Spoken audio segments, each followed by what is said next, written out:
Sahabat Shalom, Bapak Yahweh memberkati saudara-saudara sekalian. Haleluya. Baik Bapak Ibu Saudara sekalian, malam hari ini di dalam ibadah Sabat kita akan kembali bersama-sama mendengarkan firman Elohim yang akan berbicara tentang the power of Hodah, yang artinya kekuatan ucapan syukur.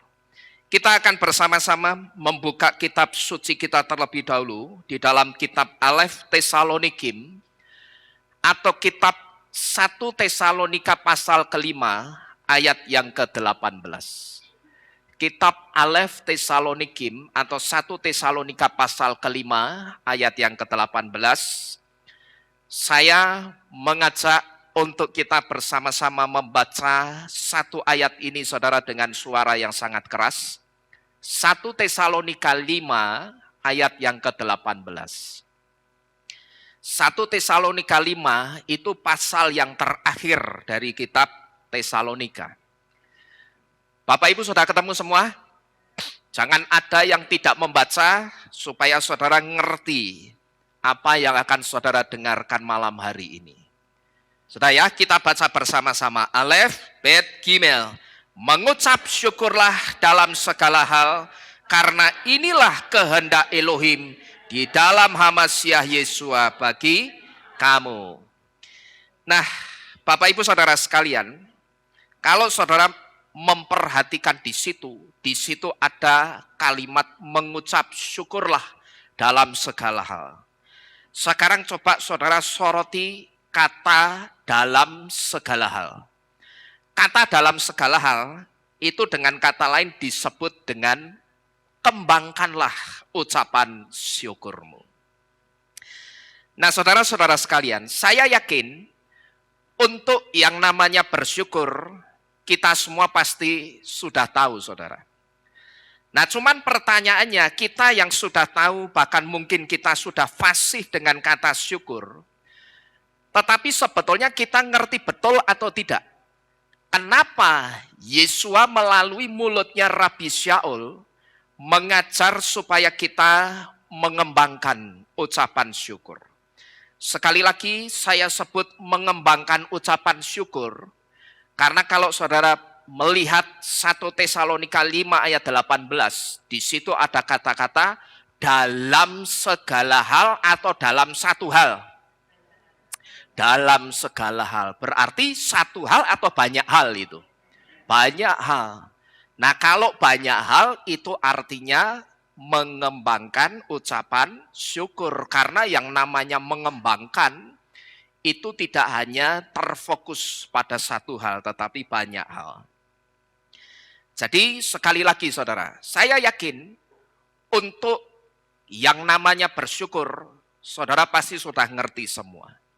Cuman pertanyaannya, saudara yang sudah tahu dan sudah fasih dengan kata syukur, sebetulnya saudara tahu atau tidak, ngerti atau tidak, kenapa Yesua melalui mulutnya Rabi Syaul itu mengajar supaya kita mengembangkan ucapan syukur. Saya tanya begini, kenapa saudara?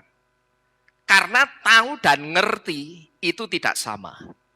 Orang yang tahu belum tentu dia ngerti. Tetapi orang yang ngerti sudah bisa dipastikan dia tahu. Saya ambil contoh begini saudara. Satu hal yang sederhana saja. Yang saudara lihat di depan ini. Hampir semua orang tahu yang ada di depan ini adalah keyboard. Tahu atau tidak? Tahu. Tapi tidak semua orang ngerti keyboard. Artinya tidak semua orang bisa main keyboard. Lalu semua orang juga tahu barang yang ada di depan ini namanya komputer. Tapi tidak semua orang ngerti dan bisa mengoperasikan komputer. Maka saya tanya tadi, saudara yang sudah tahu dengan kata syukur, bahkan kalau mendengar kata syukur, saudara itu fasih mengucapkannya.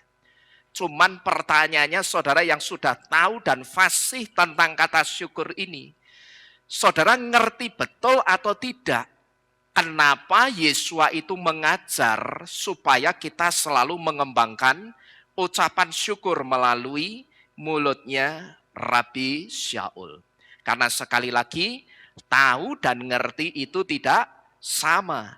Nah, demikian pula saudara, dengan hodah, yang artinya give thanks atau bersyukur. Kita yang sudah tahu dengan kata syukur, tetapi sudahkah kita ngerti betul atau paham kenapa kita itu harus bersyukur? Malam hari ini saudara, ada 5 hal yang akan kita renungkan bersama-sama supaya kita ngerti betul kenapa mengembangkan ucapan syukur itu sangat baik. Yang pertama, kalau sesuai dengan kitab 1 Tesalonika 5 ayat 18 yang kita baca tadi, hodah atau bersyukur itu Torah. Karena apa? Karena bersyukur itu kehendaknya Bapa Yahweh. Tadi kalau saudara membaca di dalam kitab 1 Tesalonika 5 ayat 18, setelah kata-kata mengucap syukurlah dalam segala hal, coba saudara lihat di situ ada kalimat apa? Karena itulah apa? Kehendaknya Elohim atau kehendaknya Bapa Yahweh. Dan yang dimaksud kehendak di kitab Matius 7 ayat 21 adalah Torah. Ini sudah sering kita pelajari. Bahwa yang dimaksud dengan kata kehendak di kitab Matius atau Matius 7 ayat 21 itu arahnya ke Torah. Kita tidak akan mempelajari lagi. Saudara yang belum tahu kehendak kok bisa disebut Torah itu lihat saja videonya Kehilat Mawar Syaron. Nah yang pertama, kenapa mengembangkan ucapan syukur itu baik? Karena ternyata hodah atau bersyukur itu Torah, saudara. Karena bersyukur itu kehendaknya Bapa Yahweh. Dan yang dimaksud kehendak tidak lain adalah Torah. Nah saudara-saudara sekalian, kalau kita coba mundur dan melihat kehidupan orang-orang Israel. Ketika orang-orang Israel ada di padang gurun dulu. Waktu itu Bapa Yahweh sangat jengkel dengan orang-orang Israel. Itu karena ketika mereka ada di padang gurun, mulutnya orang-orang Israel itu tidak pernah bersyukur, tetapi mulutnya itu selalu mengeluh, saudara. Waktu itu, saudara, yang diinginkan Bapa Yahweh dari orang-orang Israel, sebetulnya Bapa Yahweh itu cuman pingin orang-orang Israel itu jadi orang yang tahu bersyukur. Jadi orang yang tahu berterima kasih. Karena apa? Karena padang gurun yang adalah tempat di mana Bapa Yahweh membawa mereka setelah mereka dikeluarkan dari tanah perbudakan Mitsraim atau Mesir. Itu bukan satu tempat pembantaian seperti yang mereka pikirkan. Tetapi sebetulnya padang gurun yang harus mereka hidupi dulu sebelum mereka masuk ke Kanaan. Atau padang gurun yang harus mereka lewati dulu sebelum mereka masuk ke Kanaan. Itu sebetulnya awal dari kemerdekaan kehidupan mereka. Nah tetapi rupanya pada waktu itu orang-orang Israel secara tidak langsung itu justru menganggap padang gurun itu seperti tempat pembantaian mereka. Buktinya apa saudara? Orang-orang Israel menganggap padang gurun itu tempat pembantaian mereka, itu buktinya apa? Kalau saudara melihat di dalam kitab suci, ada satu ayat yang mencatat tentang ucapannya orang-orang Israel yang saat itu ucapan itu sangat menyakiti rohnya Bapa Yahweh. Itu pas orang Israelnya ngomong apa saudara? Iya. Apakah di Mesir itu tidak ada kuburan? Kok Yahweh membawa kami ke padang gurun ini? Yang kami pikir di padang gurun kehidupan kami akan lebih baik ketimbang di Mesir.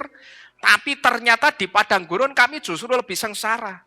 Lah apa Yahweh itu mau bikin kami mati di padang gurun? Memangnya Di Mesir tidak ada kuburan. Nah, saudara tahu, kata-kata itu sangat menyakiti rohnya Bapak Yahweh. Jadi saudara-saudara sekalian, sebetulnya waktu itu yang diinginkan Bapak Yahweh dari orang-orang Israel, Bapak Yahweh itu cuma pengen orang-orang Israel itu jadi orang yang tahu bersyukur, yang tahu berterima kasih gitu loh ya. Karena waktu itu padang gurun yang adalah tatanan dunia barunya Bapak Yahweh untuk merubah kehidupan orang-orang Israel, itu justru ditangkap sebagai satu tempat yang berbeda dalam pikirannya orang-orang Israel. Bagi Bapak Yahweh, padang gurun itu sebetulnya tatanan dunia barunya Bapak Yahweh, tetapi untuk orang-orang Israel justru dianggap sebagai tempat pembantaian. Nah, inilah yang disebut hodah, itu Torah. Inilah yang disebut bersyukur, itu Torah. Karena apa? Karena satu keinginan Bapak Yahweh supaya orang selalu bersyukur, itu sudah diinginkan Bapak Yahweh sejak Bapak Yahweh itu membawa orang-orang Israel keluar dari Mesir. Dan peristiwa keluarnya orang-orang Israel dari Mesir itu dicatatnya di mana? Di Torah atau Perjanjian Baru. Di dalam Torah. Jadi sekalipun ayat yang secara khusus menulis tentang ucapan syukur itu ada atau menjadi bagian dari kumpulan kitab suci yang orang sebut dengan Perjanjian Baru. Tesalonika itu adanya di tanah atau Perjanjian Baru? Perjanjian Baru. Tetapi sekalipun ayat yang secara khusus menulis tentang ucapan syukur itu bagian dari kumpulan kitab suci yang orang sebut dengan Perjanjian Baru, tetapi perintah bersyukur itu ternyata sudah ada ribuan tahun sebelumnya, yaitu sejak orang-orang Israel ada di padang gurun, yang kisahnya itu dicatat di dalam Torah. Inilah yang disebut hodah, itu Torah. Inilah yang disebut bersyukur, itu Torah. Nah, jadi dengan kata lain saudara, kalau hodah itu Torah atau bersyukur itu Torah, jadi dengan kata lain, orang yang tidak tahu bersyukur berarti dia bukan pelaku Torah. Nah, tetapi sebaliknya, orang yang tahu bersyukur dia adalah seorang pelaku Torah. Sekalipun yang dia lakukan Torahnya itu hanya dengan apa itu? Mengembangkan ucapan syukur. Tetapi malam ini kita diberitahu bahwa hodah itu Torah. Dan Torah Yahweh itu adalah sesuatu yang baik. Dan ketika kita lakukan, maka semua kebaikan-kebaikannya Torah itu akan datang dalam kehidupan saudara dan saya. Ini yang pertama, kenapa mengembangkan ucapan syukur itu baik? Karena ucapan syukur itu Torah, dan Torah itu baik. Kemudian yang kedua, tanpa kita sadari saudara, hodah atau bersyukur itu bisa membuat aura tubuh kita itu menjadi cerah. Bahkan yang cerah itu tidak hanya wajah kita, tetapi seluruh tubuh kita itu akan memancarkan satu cahaya yang sangat cerah, yang disebut dengan aura, dan auranya itu sangat cerah. Kapan itu? Ketika kita bersyukur. Dalam sebuah penyelidikan tentang aura seseorang menggunakan satu alat yang disebut dengan fotokirlian. Di situ diungkapkan bahwa ketika seseorang selalu bersukacita, tubuhnya itu memancarkan sinar yang berwarna cerah seperti ini, saudara. Dan ketika diselidiki secara personal, orang yang selalu sukacita itu dicoba ditanya-tanya secara pribadi, kenapa dia bisa hidup dengan sangat sukacita seperti ini. Nah, orang-orang yang memiliki aura tubuh yang cerah ini, mereka mengatakan bahwa setiap harinya mereka itu selalu berusaha membawa hidup mereka dalam perasaan syukur. Dan secara tidak langsung saudara, hal ini atau apa yang saudara lihat di depan ini juga dikonfirmasi melalui kesaksian seorang plumber atau kesaksian seorang tukang ledeng yang bisa mewujudkan impian yang dia miliki untuk memiliki sebuah panti asuhan. Tetapi semua impiannya untuk memiliki sebuah panti asuhan itu bisa tercapai hanya dengan dalam tanda kutip modal wajah yang sukacita, saudara. Nah, wajahnya yang selalu bersukacita itu karena tukang ledeng itu selalu mensyukuri hal-hal sekecil apapun yang dia rasakan di dalam kehidupannya. Apa yang saya ceritakan ini satu kisah nyata. Ini bukan kisah fiktif atau bukan sebuah kisah penggambaran, itu bukan.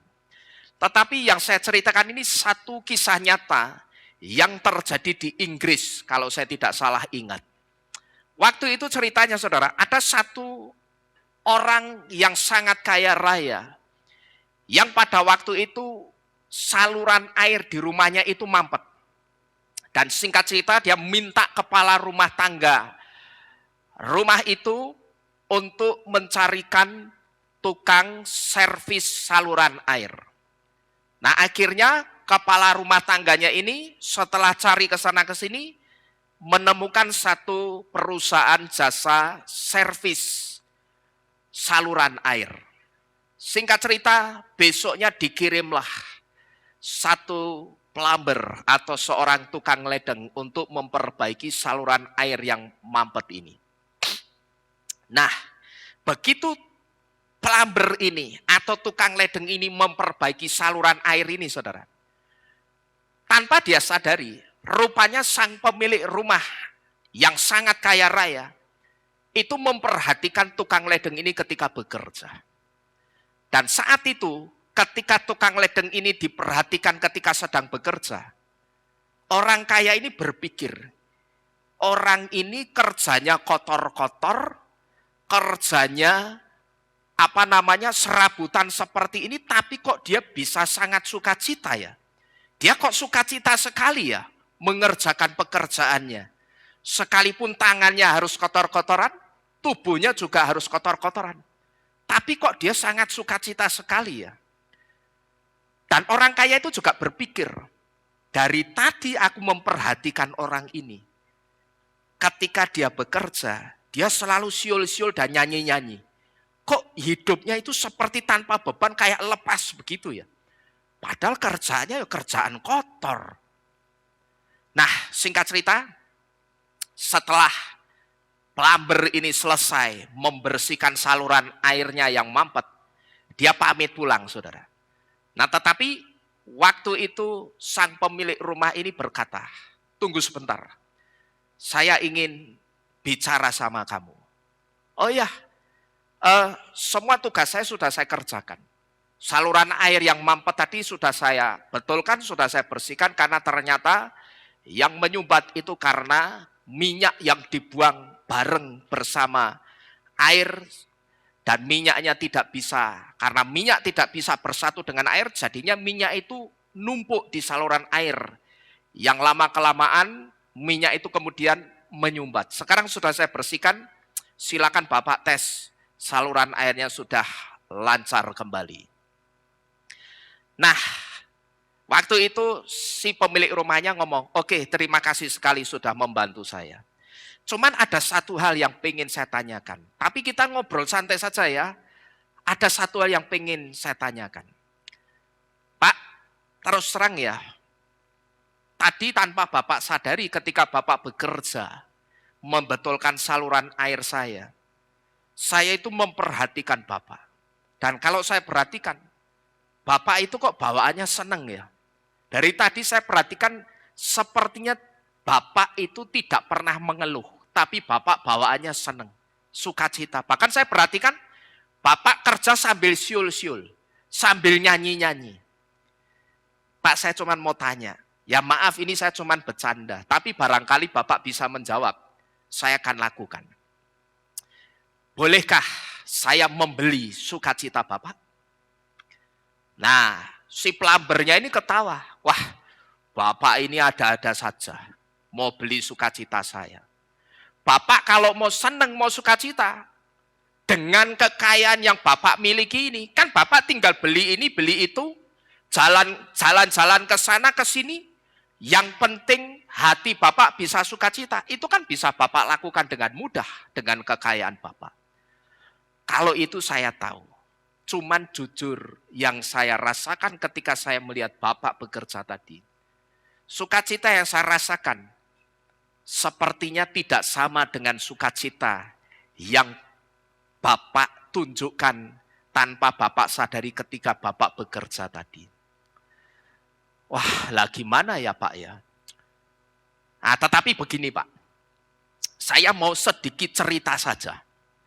Asal Bapak tahu, saya yang Bapak sebut sangat bersukacita ketika bekerja tadi, saya yang sekarang ini tidak sama dengan saya yang 5 tahun yang lalu. Saya yang 5 tahun yang lalu, itu seseorang yang selalu mengeluh dengan kehidupan saya. Saya selalu meratapi kehidupan saya, dan saya selalu bersungut-sungut setiap hari di dalam kehidupan saya. Tetapi saya ingat satu hal Pak, waktu itu hidup saya berubah 180 derajat. Itu ketika ada seseorang yang datang kepada saya, dan dia mengenalkan Yesua kepada saya. Jadi Pak, mungkin sukacita yang Bapak lihat dari saya, itu mungkin karena ketika saya menerima Yesua sebagai Tuhan dan Juru Selamat saya. Jadi kalau Bapak tanya, bolehkah saya membeli sukacita Bapak? Bapak cari saja Yesua. Mungkin Bapak akan menemukan sukacita yang sama yang Bapak lihat dari saya.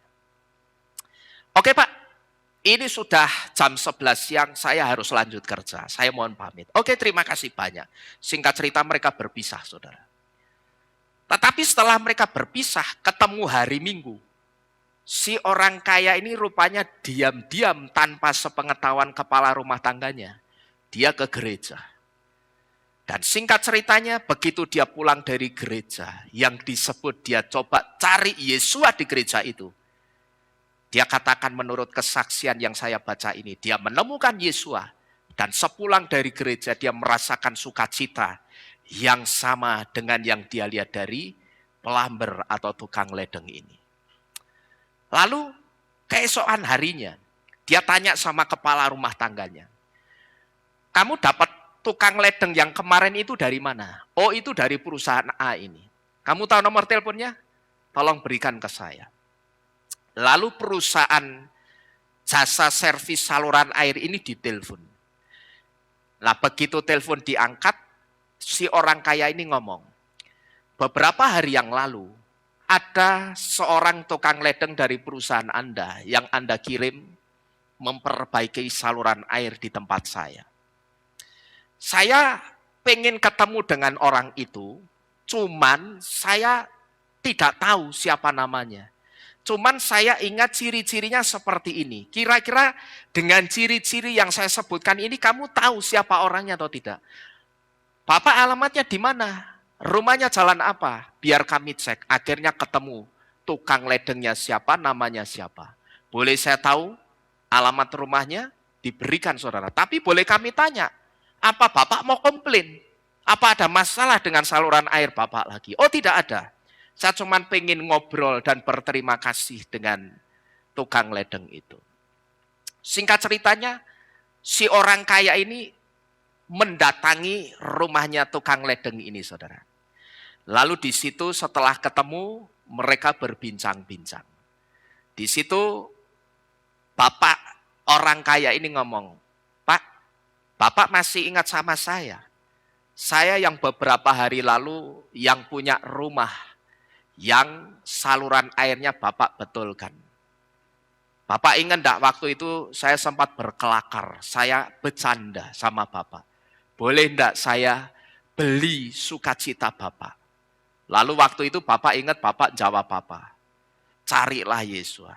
Bapak tahu, hari Minggu kemarin, saya ke gereja dan saya mencari Yesua. Dan betul seperti apa yang Bapak katakan, begitu saya pulang dari gereja, hati saya sangat sukacita.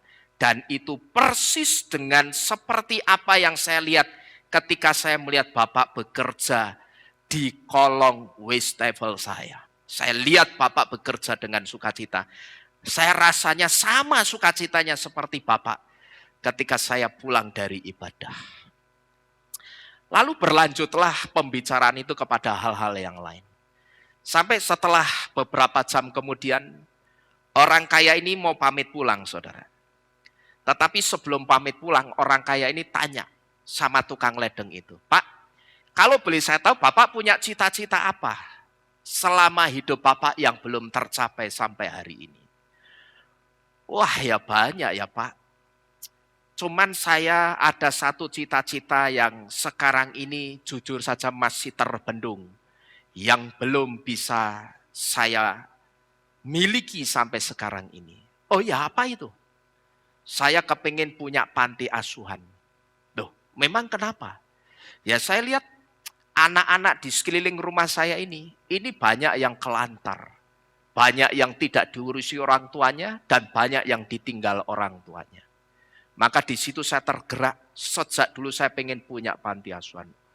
Oh iya, mulia sekali cita-cita Bapak ini. Ya sudah, saya pamit pulang. Begitu sampai rumah, dia panggil kepala rumah tangganya.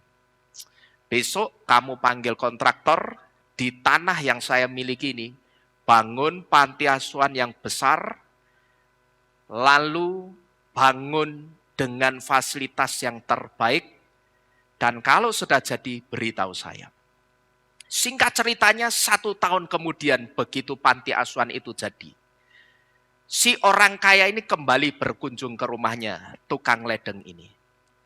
Tukang ledengnya sudah lupa. Bapak masih ingat saya? Siapa ya? Saya yang dulu pernah rumah saya dibetulkan ledengnya sama Bapak. Pak, saya kesini tidak lama, saya cuma mau menyerahkan cita-cita Bapak ini. Ini Bapak terima. Loh apa ini?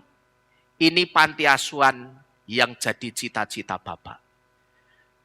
Bapak silakan tampung seberapa banyak anak-anak di situ, nanti urusan makan, sekolah, pakaiannya, saya yang ngurusi, saya yang bayari.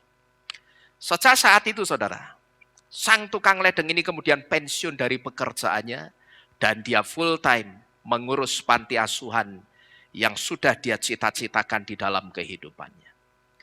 Nah saudara-saudara sekalian, kalau coba kita renungkan ketika kita mendengarkan kisah ini, kenapa cuman wajah yang sukacita, tetapi wajah yang sukacita itu bisa mendatangkan berkat itu kenapa saudara? Dari kisah tukang ledeng ini saudara, kita bisa belajar dan kita bisa menyimpulkan.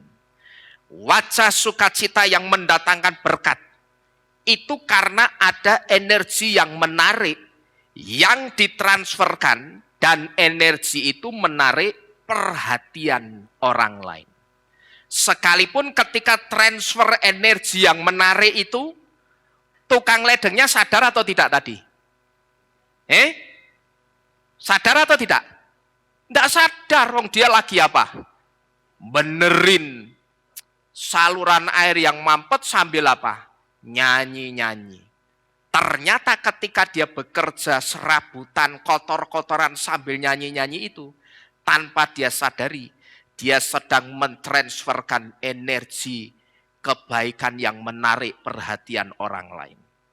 Sehingga ketika energi itu ditransferkan, energi itu membangkitkan motivasi orang lain untuk menolong pelamber itu. Nah tetapi akan terjadi sebaliknya saudara. Wajah yang besengut, wajah yang muram, itu justru akan menjauhkan berkat atau mendatangkan berkat kira-kira. nek sampai wajah sing besengut tapi ada berkat yang datang, saya bisa pastikan ki mesti rampok. Ya toh? Karena tidak ada rampok wajah smile. Gitu loh. Nah, dari sini kita bisa menarik kesimpulan. Wajah yang sukacita bisa mendatangkan berkat itu karena ada energi yang menarik, yang ditransferkan, dan energi itu menarik perhatian orang. Sehingga energi itu membangkitkan motivasi orang lain untuk menolong. Nah, tetapi akan terjadi sebaliknya, saudara. Wajah yang muram, wajah yang besengut, justru akan menjauhkan berkat. Pertanyaannya, kenapa di dalam wajah yang muram itu bisa menjauhkan berkat itu kenapa, saudara? Ada yang tahu enggak kira-kira? Wajahnya langsung senyum semua ini. Nah, saya mau tanya, kira-kira kenapa wajah yang muram itu bisa menjauhkan berkat itu kenapa? Ada yang tahu? Wajah yang besengut, wajah yang muram bisa menjauhkan berkat. Itu karena di dalam wajah yang muram, itu ada satu energi yang namanya energi penolakan. Ngerti, saudara? Di dalam wajah yang muram, itu ada energi apa? Penolakan. Mungkin saudara bertanya, buktinya apa? Di wajah yang muram ada energi penolakan, itu buktinya apa? Buktinya tidak usah jauh-jauh. Coba saudara sendiri. Kalau saudara melihat ada orang yang wajahnya besengut, kira-kira saudara kepingin menegur orang itu atau tidak kira-kira? Males. Ya toh? Gek ini nanti tak sapa nyatek. Ya toh? Gek tak sapa jegok. Nah, itu buktinya. Kita saja kalau melihat orang yang sedang bermuram durja, besengut, kita untuk pengen menyapa orang itu jadi malas, saudara. Nah, ini bukti bahwa di balik wajah yang muram itu ada energi penolakan. Buktinya kita menolak tidak jadi atau tidak jadi kepingin menyapa orang itu.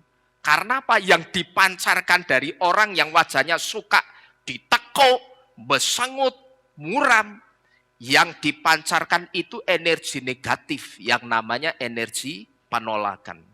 Sehingga ketika energi penolakan itu ditransferkan di sekelilingnya, maka energi penolakan itu akan meredam, akan membungkam keinginan orang lain untuk menolong.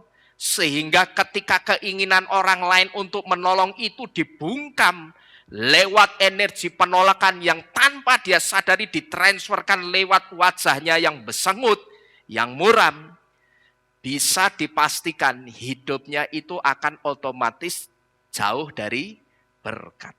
Itu sudah otomatis, saudara. Tidak ada ceritanya orang yang mukanya besengut, hidupnya dekat-dekat dengan berkat, itu tidak ada. Sekali lagi terkecuali siapa tadi? Rampok. Lah nek rampok ya bisa. Ya toh, karena rampok itu kan wajahnya harus sangar. Ya enggak? Enggak ada rampok nganggo jepit Hello Kitty kan enggak ada. Wajahnya dibikin cute kan enggak ada. Tapi wajahnya harus sangar. Dan nek sangari ketemu wong apa guyu? Kan enggak, ketemu orang dia akan besengut, merengut gitu loh. Ya toh? Jadi hati-hati saudara-saudara sekalian. Melalui wajah kita itu bisa mentransferkan energi. Tinggal sekarang energi apa yang mau kita transferkan. Energi yang baik sehingga membangkitkan motivasi orang lain untuk menolong, atau energi yang tidak baik sehingga energi itu akan membungkam atau meredam keinginan orang lain untuk menolong. Sehingga ketika orang itu ketemu dengan orang yang suka besengut, yang suka bermuram durja, yang tadinya kepingin menolong, tiba-tiba langsung apa? Ilfil. Langsung ilfil, jadi tidak kepingin nulung, saudara. Hanya gara-gara melihat apa? Melihat kitchennya itu loh. Kitchennya apa? Dapur. melihat mukanya yang besengut. Nenek ngomong dapur kok kasar. Si ngomong dapur saudara loh ya, saya kitchen loh ya. Gara-gara melihat kitchennya gitu, delok kitchennya ini. Kitchennya apa tadi? Besengut, bermuram durja. Ini yang kedua. Kemudian yang ketiga, hodah atau bersyukur itu bisa menciptakan hati yang damai.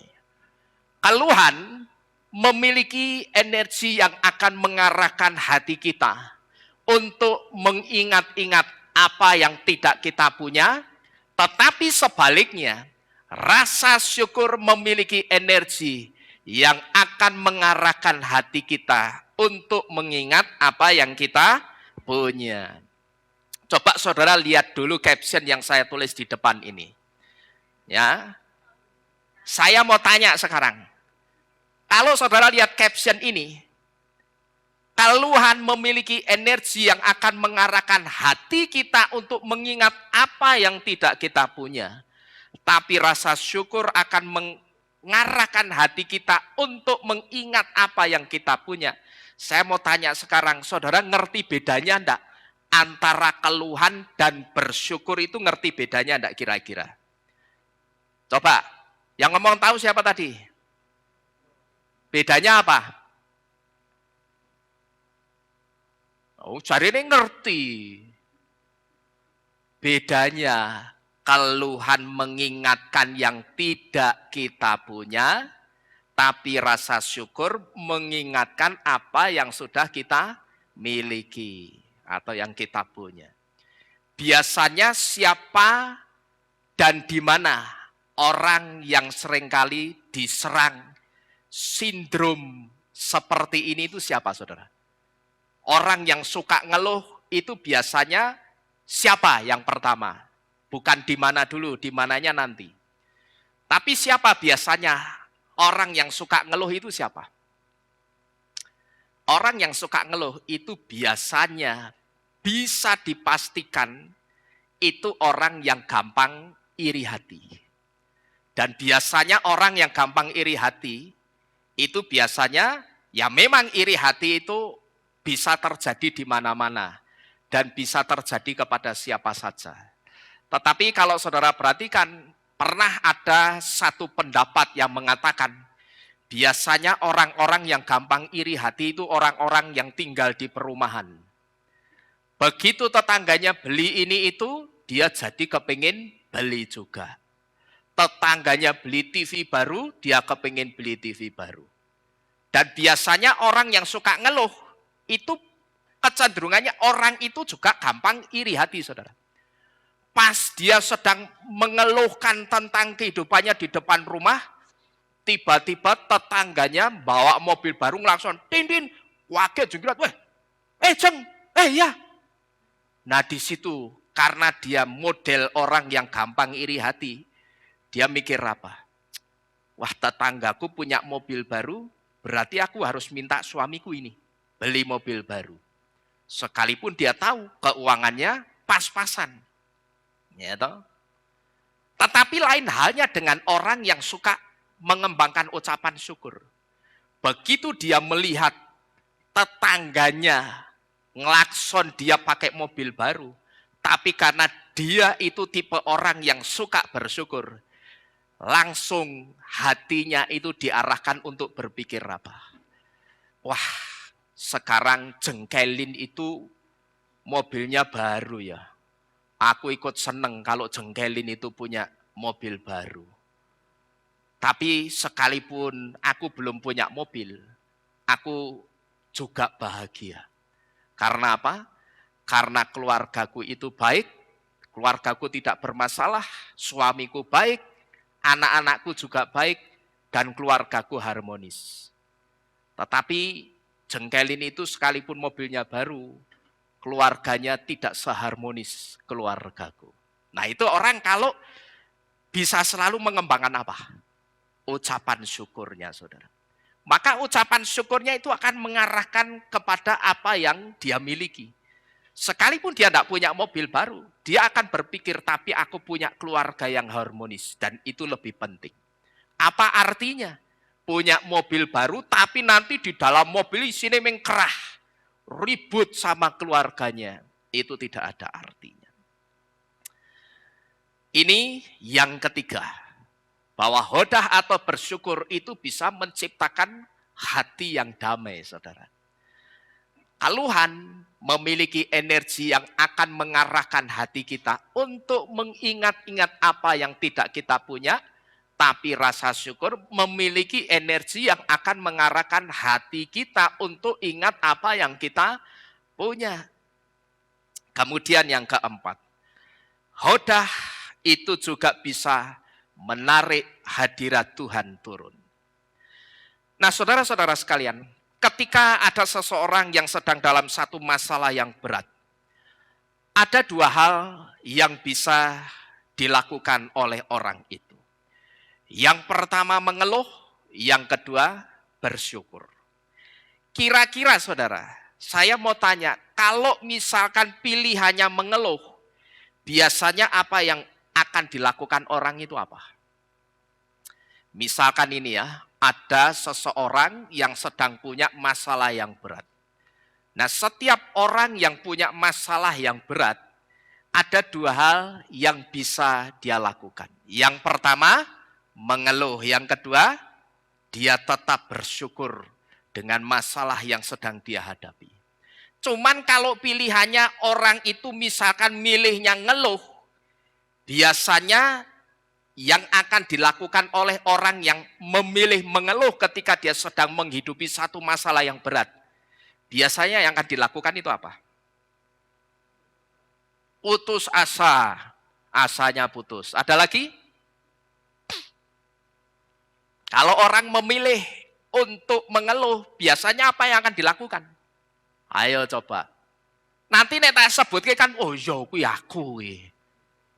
Buktikno nanti. Apa? Ada yang tahu? Biasanya kalau orang memilih untuk mengeluh ketika dia sedang menghidupi satu masalah yang berat, kecenderungannya biasanya orang itu akan cari teman yang senasib, yang sama-sama punya masalah yang berat. Betul apa betul? Betul apa enggak? Lah ya betul.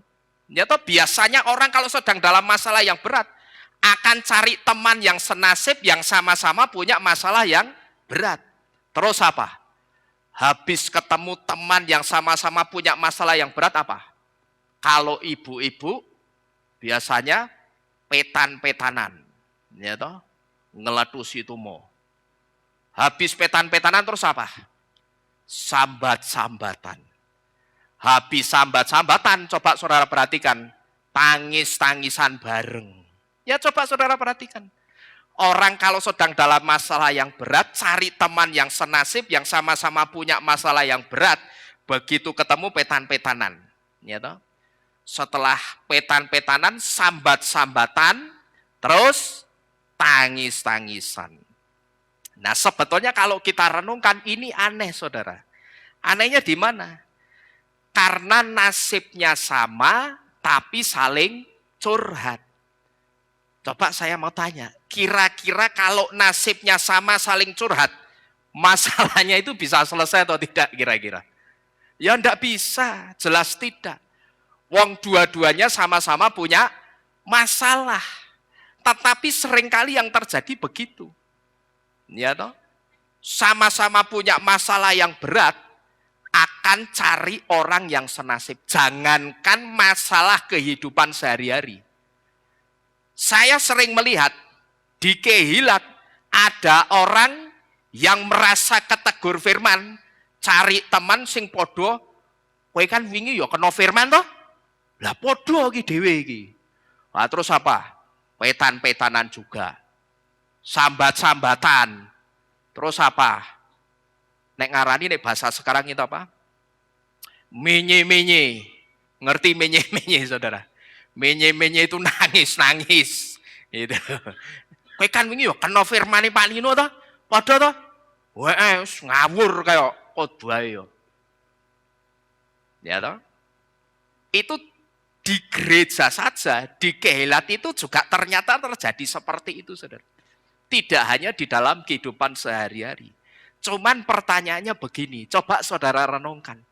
Kalau yang saudara cari itu teman yang senasib, apakah ada jalan keluarnya? Masalahnya selesai? Tidak, jelas tidak, karena sama-sama punya masalah. Kalau dalam hal di kehilat tadi sama-sama bermasalah. Karena sama-sama bertentangan dengan firman. Sama-sama merasa kena firman, saudara. Seharusnya, saudara, kalaupun mau diutarakan, atau kalaupun mau dicurhatkan ke orang lain, itu carilah seseorang yang sedang tidak ada masalah. Dan orang yang tidak bermasalah. Harusnya begitu. Kalau saudara mau curhat ke orang lain, dicurhatkan ke seseorang, cari orang yang tidak bermasalah dan orang yang sedang tidak punya masalah. Itu kalau mau dicurhatkan ke orang lain. Dan kalau saudara mau dapat jalan keluar, harusnya carinya orang yang seperti itu. Jangan orang yang senasib, merasa senasib dengan saudara, mbok ajak ngomong, mbok ajak curhat, ya tidak akan selesai. Kenapa tidak selesai? Wong dia sendiri bingung masalahnya bare piye. Selesainya gimana kok saudara tanya sama orang yang sedang mencari jalan keluar. Lah ini kan namanya orang buta nuntun apa? Nuntun wong picek. Itu loh, orang buta nuntun wong picek jenenge, gitu loh. Sama-sama buta tapi tuntunan ya kejegur jurang kabeh. Jadi salah. Kalau saudara itu cari teman yang senasib, yang sama-sama punya masalah untuk saudara curhat, itu salah. Saudara berpikir, kalau temanku itu senasib, aku bisa sambat-sambatan. Ya, sesaat bisa, karena saudara satu frekuensi yang sama. Cuman itu bukan frekuensi, gelombang frekuensi yang baik itu bukan. Tapi teman yang juga punya masalah yang saudara curhati, itu gelombang frekuensinya itu gelombang frekuensi yang tidak baik, yang sedang kacau. Alam rohnya itu sedang kacau. Lah orang begitu mbok jak curhat, saya jamin masalah saudara bukan selesai, tapi akan tambah runyam. Karena apa? Dia sendiri tidak bisa menemukan solusi untuk masalahnya, saudara-saudara sekalian. Seharusnya kalau mau dicurhatkan, cari orang yang tidak bermasalah dan orang yang tidak sedang dalam masalah.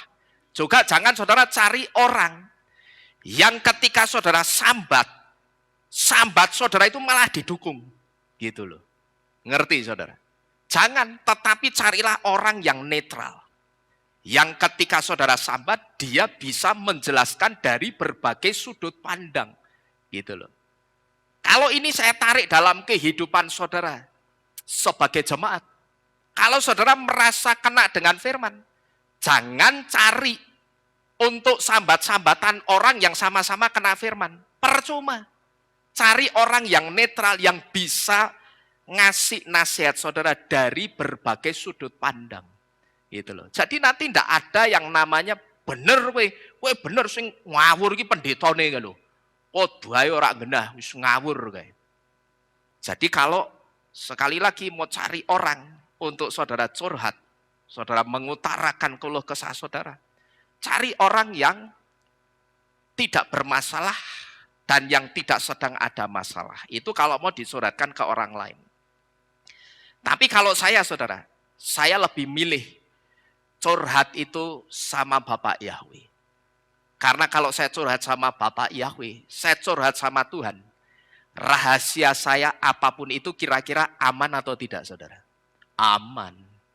Tapi kalau saudara curhat sama orang sambil petan-petanan, saudara percaya atau tidak? Perhatikan, petan-petanan itu bisa jadi paten-patenan loh. Petan-petanan jadi apa? Paten-patenan. Paten-patenan itu apa? Bunuh-bunuhan. Loh ini kelihatannya cuma permainan kata bolak-balik. Petan-petanan jadi paten-patenan. Loh gimana ceritanya? Petan-petanan kok bisa sampai jadi paten-patenan itu gimana? Ceritanya begini. Ada orang punya masalah yang berat, seperti yang saya sampaikan tadi. Dia bukan datang dan cari orang yang tidak senasib, tapi cari orang yang senasib. Tapi ternyata orang yang dicurhati, mulutnya itu ember bocor, karburator bocor. Ternyata apa yang dia curhatkan itu aibnya diumbar kemana-mana. Begitu orang yang curhat ini ngerti dari orang lain tentang aibnya, orang ini ngamuk, marah-marah, dia cari orang yang dia curhati.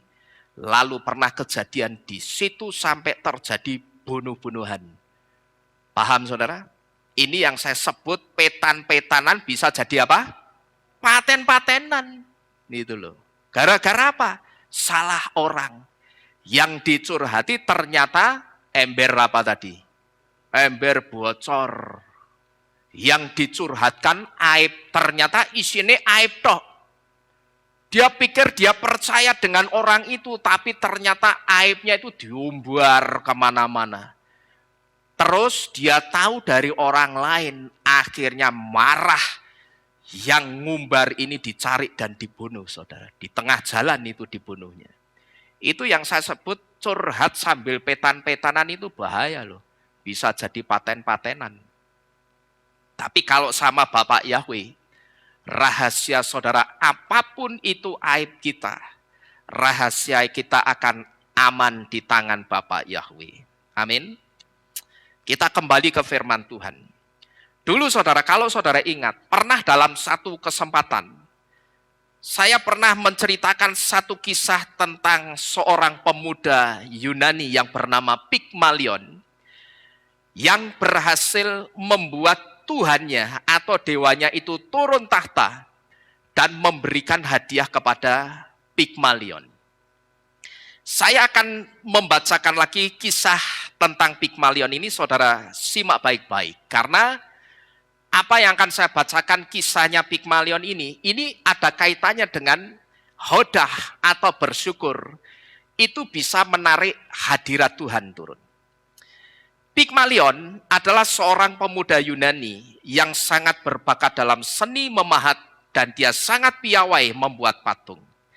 Dan karya ukiran tangannya itu betul-betul bagus. Nah, tetapi bukan kehebatannya dalam membuat atau memahat patung yang membuat Pygmalion itu dikenal di seantero Yunani. Tetapi Pygmalion dikenal orang karena dia orang yang selalu mensyukuri hal-hal kecil apapun di dalam kehidupannya. Dan dia adalah orang yang selalu berpikir positif dan melihat segala sesuatu dari sudut pandang yang baik. Pernah suatu hari ketika lapangan di tengah kota itu becek dan teman-teman yang ngomel, waktu itu Pygmalion hanya berkata, untung masih ada lapangan lain yang ada di sana yang tidak sebecek ini. Lalu ketika ada seorang pembeli patung ngotot menawar harga patung buatannya dengan harga yang sangat rendah. Waktu itu rupanya teman-temannya Pygmalion itu saling berbisik. Pelit sekali orang kaya itu menawar patung yang bagusnya seperti ini dengan harga yang sangat rendah. Tetapi waktu itu Pygmalion berkata lain. Mungkin orang itu perlu mengeluarkan uang untuk urusan yang lain. Sehingga dia terus menawar harga patungku. Lalu ketika ada anak-anak kecil mencuri apel di kebun apel miliknya, Pygmalion waktu itu tidak pernah mengumpat. Tetapi dia justru ibah kepada anak-anak itu dan berkata, kasihan anak-anak itu. Karena mereka tidak mendapatkan pendidikan dan makanan yang cukup di rumahnya.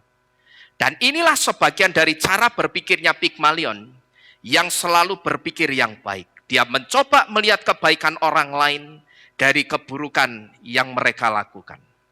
Sampai suatu hari Pygmalion yang menginginkan memiliki seorang istri, dia mengukir sebuah patung manusia perempuan dari kayu yang dia pilih khusus, yaitu kayu yang sangat bagus dan kayu yang sangat halus seratnya. Patung itu dia buat seukuran manusia sungguhan, dan ketika sudah jadi, patung itu memang betul-betul kelihatan seperti seorang manusia perempuan.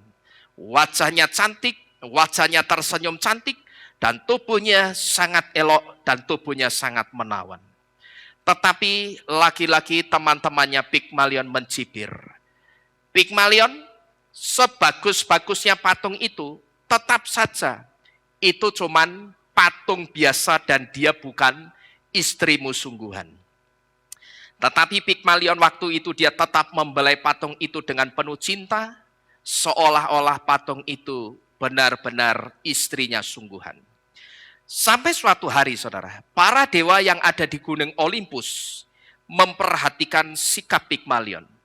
Lalu para dewa itu memutuskan untuk memberi anugerah kepada Pygmalion, yaitu dengan mengubah patung perempuan itu menjadi manusia sungguhan. Begitulah Pygmalion. Mulai saat itu dia hidup berbahagia dengan istrinya, yang konon istrinya adalah perempuan tercantik di seluruh negeri Yunani. Dan nama Pygmalion sampai hari ini terus dikenang di seluruh Yunani, bahkan di seluruh dunia untuk menggambarkan tentang dampak yang luar biasa dari terus berpikir yang baik dan selalu mensyukuri hidup yang dia jalani.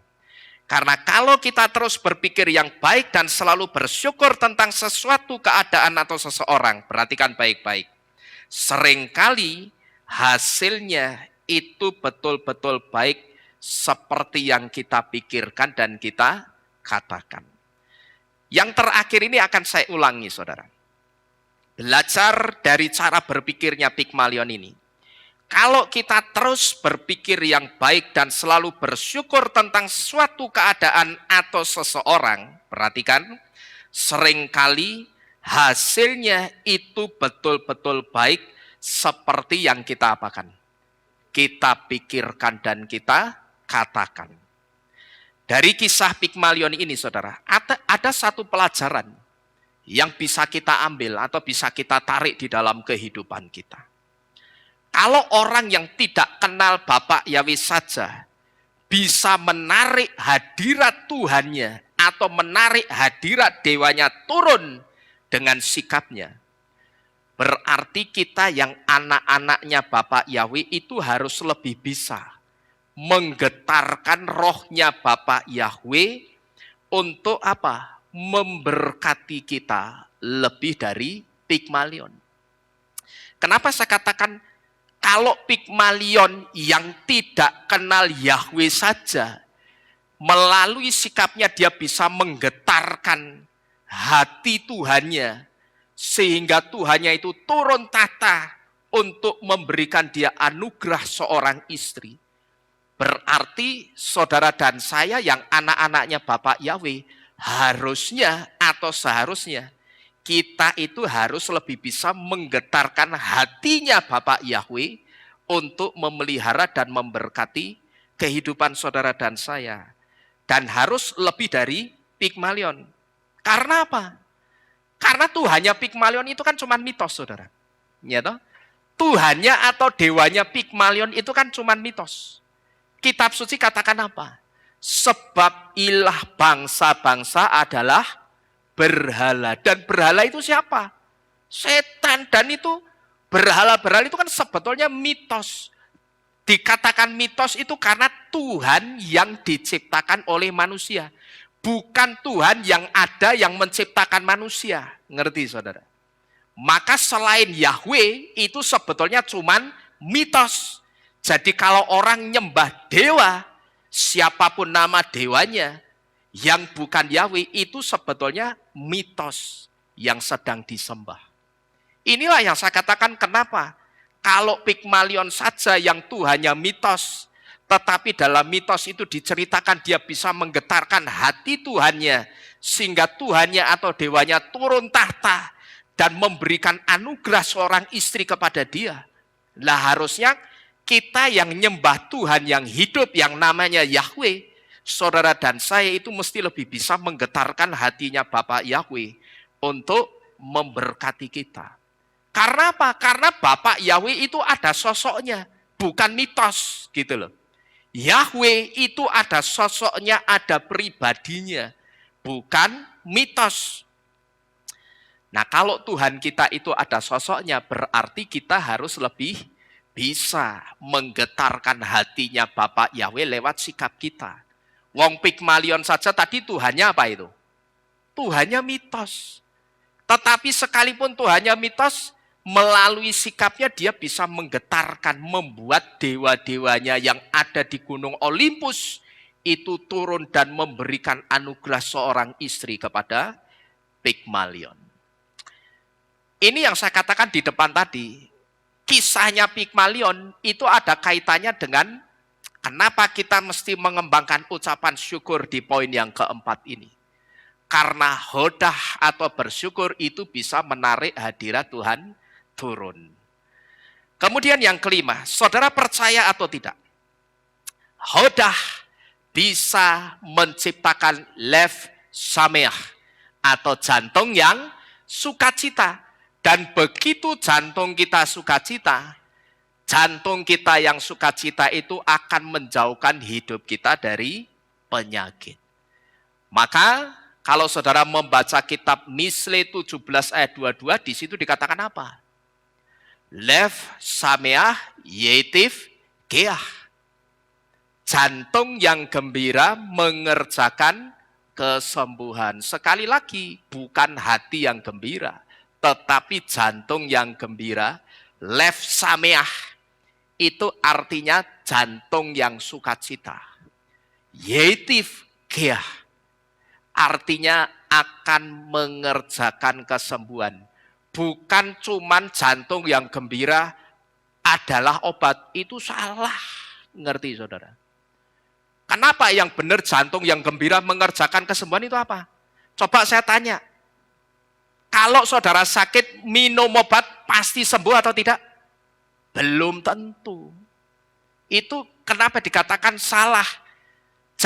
Orang selama ini mengatakan apa? Hati yang gembira adalah obat. Keliru. Tetapi saya menyadari. Karena yang mereka baca itu bukan terjemahan yang benar. Kalau terjemahan yang benar itu ditulis lev sameach yetiv geah. Yang artinya jantung yang gembira mengerjakan kesembuhan. Nek cuman jadi obat belum tentu sembuh.